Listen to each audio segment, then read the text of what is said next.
Hello everyone, welcome back to my channel once again. तो यहाँ पे बात करने वाले हैं कोड फोर्स एजुकेशनल राउंड 31 का क्वेश्चन नंबर बी के बारे में। एंड इस क्वेश्चन के बारे में डिस्कॉर्ड सर्वर पे मेरे एक सब्सक्राइबर ने पूछा था, तो यहाँ पे डिस्कस करते हैं। ये क्वेश्चन आपको लिटिल बिट, अगर आपको समझने में कोई प्रॉब्लम होगी तो ध्यान से समझ लेना क्वेश्चन को। थोड़ा सा मुझे भी शुरू में मतलब 2-3 बार मैंने क्वेश्चन को पढ़ा, एक एक करके पॉइंट लिखा, फिर जाके चीज़ें क्लियर हुई कि कहना क्या चाह रहा है क्वेश्चन में। क्वेश्चन ये है कि आपके पास ना एक n दिया जा रहा है और x है, तो एक गेम हो रहा है यहाँ पे। और गिवन x के लिए, x क्या है, स्ट्रिंग का लेंथ है, ठीक है। एक बाइनरी स्ट्रिंग आपको एक क्रॉसवर्ड का जो आपका गेम चल रहा है, यहाँ पे आप एक बाइनरी स्ट्रिंग क्रिएट करते हो जो कि x लेंथ का होगा, राइट। एंड इसमें जो कंटिन्यूअस नंबर ऑफ वन है, कंटिन्यूअस वन का जो सेगमेंट है, उसको उसके लेंथ को लेकर हम एक एरे बनाते हैं जिसकी लेंथ n है। समझ रहे हो, एरे ए बना, उसकी लेंथ n है और जो स्ट्रिंग है उसका x लेंथ है। हम ऐसा समझते हैं, जो स्ट्रिंग है हमारा, राइट, ये हमारा स्ट्रिंग है s, इसका लेंथ है x, length of s equal to x। अब जो एरे बना उसका अगर हम लेंथ की बात करें तो वो है n, और एरे क्या हो रहा है, ये क्या है, वन, कंटिन्यूअस वन में बोलूँगा, कंटिन्यूअस वन का सेगमेंट और उसका है लेंथ, है सेगमेंट का लेंथ, राइट। ये हो रहा। तो अब जैसे कि हम इस एग्जांपल में देखते हैं x इक्वल टू 6 है, मीन्स एक 6 लेंथ का स्ट्रिंग है, तो 3 2 5 1 6, ठीक। इसमें हम देखें तो स्टार्टिंग फ्रॉम 0, 3 का एक कंटिन्यूअस वन है, 3 कंटिन्यूअस वन है, तो आपके एरे में एक 3 जाएगा। उसके बाद एक ब्रेक हो रहा क्योंकि 0 आ गया, हम सिर्फ 1 की काउंटिंग कर रहे हैं, तो 1 फिर कंटिन्यूअसली 2 टाइम है, तो एक 2 जाएगा। तो एरे आपका बन रहा है इस तरीके से, 2 लेंथ का और 3 2 एरे के एलिमेंट है। इसने क्या बोला, इस गेम में मैं क्या करता हूँ, एन एक्स और जो नंबर ऑफ कंसेक्यूटिव वन जो होने वाले हैं स्ट्रिंग में, वो मैं पहले से डिसाइड कर चुका हूँ।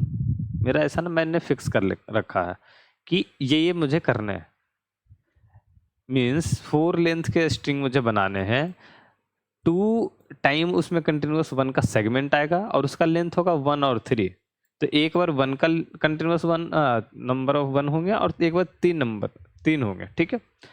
अब आपको चेक करना है कि क्या इस इंफॉर्मेशन के साथ जो x, जो स्ट्रिंग बनेगा एग्जैक्टली जो स्ट्रिंग एस की बात कर रहे हैं, ठीक है, जो स्ट्रिंग बनेगा बाइनरी स्ट्रिंग, क्या एग्जैक्टली एक ही स्ट्रिंग बन सकता है या एक से ज़्यादा possible number of string with given time information possible है, ये आपको चेक करना। तो अगर आप बात करोगे ये वाले में, सेकेंड वाले में देखोगे तो यहाँ पे यस बोल रहा, मतलब इस तरीके से अगर हम रखते हैं अपने इंफॉर्मेशन को तो हम एक से ज़्यादा स्ट्रिंग क्रिएट कर सकते हैं with all the given condition, satisfying all the given condition, right. तो इस चीज़ को आपको हाँ या ना में उसको बताना, यस और नो में, कि क्या पॉसिबल है एग्जैक्टली एक बनाना या एक से ज़्यादा होगा। तो एग्जैक्टली एक जहाँ पे होगा वहाँ पे आपको यस बताना, और अगर नहीं होगा या एक से ज़्यादा होता है तो आपको नो कर देना, ठीक है। तो अब समझो क्या हो रहा है, किस तरीके से बन रही है स्ट्रिंग। ये जो स्ट्रिंग एस है जिसकी लेंथ हमारे पास एक्स है, उसमें देखो तो 1 की काउंटिंग हमने रखी है, ठीक है। तो इसके लिए क्या होगा, एरे में 4 जाएगा, राइट। तो इसका मतलब कि अगर आपके पास हम बात करें जो हमारा एस है, उसमें क्या होगा, सबसे पहले कुछ यहाँ पे नंबर ऑफ जीरोज होंगे, लेट सपोज ये 0 भी हो सकता है, नंबर ऑफ जीरो यहाँ पे प्रेजेंट ही ना हो। फिर कुछ A1 नंबर ऑफ 1 होंगे, इसको मैं मान लेता हूँ ऐसा ही, जो भी आपका है x1। फिर यहाँ पे कुछ x2 नंबर ऑफ 0 होंगे, फिर A2 नंबर ऑफ 1 होगा, और इस तरीके से ये 0 1 0 1 का सिलसिला चलेगा, और यहाँ पर n आपका नंबर ऑफ 1 होगा। समझ रहे हो, तभी तो यहाँ पे 1 है, इतने नंबर ऑफ 1 है, तो इसका सेगमेंट एरे में A1 गया, यहाँ पे A2 लेंथ में 1 1 था तो इसके लिए गया, और इन दोनों के बीच में यहाँ पे मैं बोलूँगा एट लीस्ट 1 0, एटलीस्ट 1 0 होना चाहिए। तो मैंने एक दे रखा कि अभी एक से ज़्यादा भी होगा तो कोई दिक्कत नहीं है। तो x2 मैंने एक लेंथ रखा। देखो इसका कोई लेना देना नहीं है सॉल्यूशन से, इस पूरे x1 x2 x3 जो भी आप वेरिएबल यहाँ पे देख रहे हो उसका कोई लेना देना नहीं है। इसका एक्सप्लेनेशन इतना बिल्कुल आसान है, हम डायरेक्ट उस पर जंप करते हैं। मैं इस पॉइंट को क्यों बोला एटलीस्ट 1 0, ये इंपॉर्टेंट समझना। अब समझो एटलीस्ट 1 0 क्यों जरूरी है। अगर ये 0 नहीं होता तो ये a1 प्लस a2 मिल के एरे में एक ही एलिमेंट जाना चाहिए था और a1 प्लस a2 होता, एरे की साइज ही घट जाती। इसका मतलब अगर a1 और a2 अलग अलग है तो एटलीस्ट यहाँ पे एक एलिमेंट एग्जिस्ट करता है, ठीक है। और अब सोचो मैंने क्या दिया, पहला केस जो आपका 1 3 लेट सपोज, बाकी चीज़ों को भूल जाते हैं, 1 3 आपका ARR है।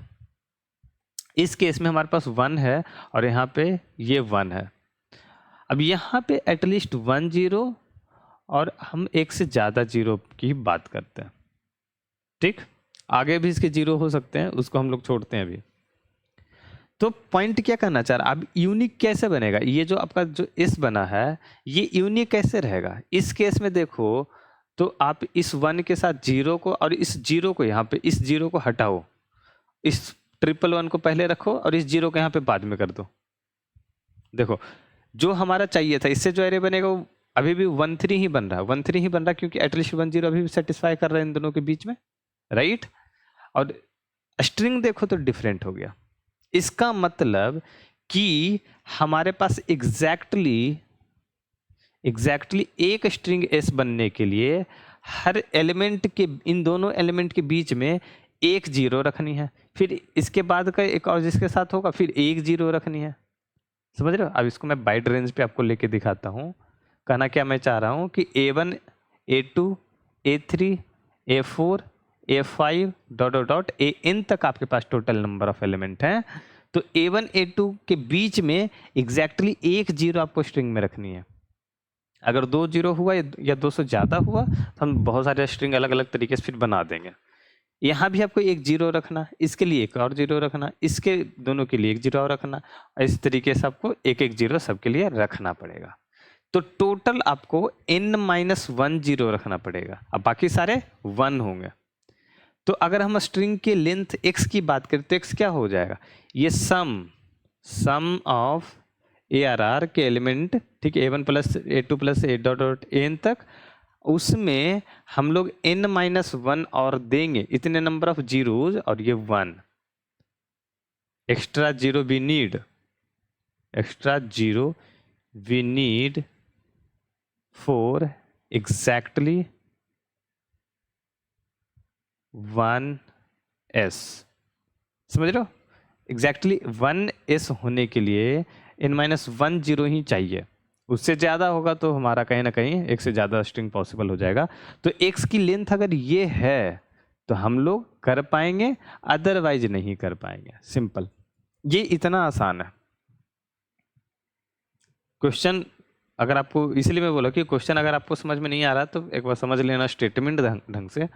यहाँ पे बस यही बोला जा रहा है आपके नंबर ऑफ 1 कंसेक्यूटिवली काउंट किया गया है और उससे जो स्ट्रिंग बनेगा बेसिकली वो यूनिक होना चाहिए, ऐसा कुछ आपका डिमांड है। तो चेक करो, तो चेक करने के लिए मुझे इतना पता चला कि दोनों के बीच में एक ही अगर 0 रखते हैं तो यूनिकनेस आपकी बरकरार रहेगी, अदरवाइज वो लॉस्ट हो जाएगा। तो हमने एक 0 को हमेशा मेंटेन रखने के लिए देखा, n एलिमेंट के लिए n-1 पेयर बनेगा और n-1 पेयर के लिए n-1 0 की जरूरत है। तो हमारा x जो होगा वो सम ऑफ एलिमेंट प्लस n-1 के बराबर हो, ठीक है।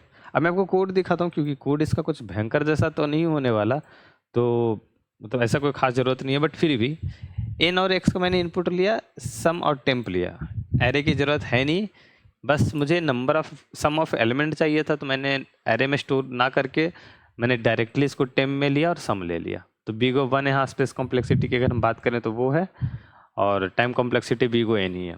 सम लेने के बाद सम में n-1 को जोड़ दिया और उसको कंपेयर कर दिया कि क्या सम x के बराबर है तो ठीक है, अदरवाइज नहीं हो पाएगा। फिर तो आपको स्टेटमेंट, देखो मुझे पर्सनली ये स्टेटमेंट से काफ़ी परेशानी हुई, इस क्वेश्चन को समझने में थोड़ा सा मतलब जिसको बोलते हैं टाइम लग गया, परेशानी हुई उसमें, बट इसका लॉजिक जो है वो समझने के बाद, क्वेश्चन समझने के बाद आसान था कि यार ये तो बहुत सिंपल है, या इसका कोड तो बिल्कुल ही आसान है फिर उस हिसाब से। होता है क्वेश्चन समझना पहले डिफिकल्ट होता है बहुत सारी चीज़ों में, बट कोई नहीं। अगर आपको कोई डाउट रह जाता है तो नीचे कमेंट बॉक्स में या डिस्कॉर्ड सर्वर पर जाके पूछ लो, जिसका लिंक आपको नीचे डिस्क्रिप्शन बॉक्स में मिल जाएगा। ठीक है, और चैनल को जरूर से सब्सक्राइब कर लेना। बाकी मिलते हैं अगली वीडियो में। Till now bye bye.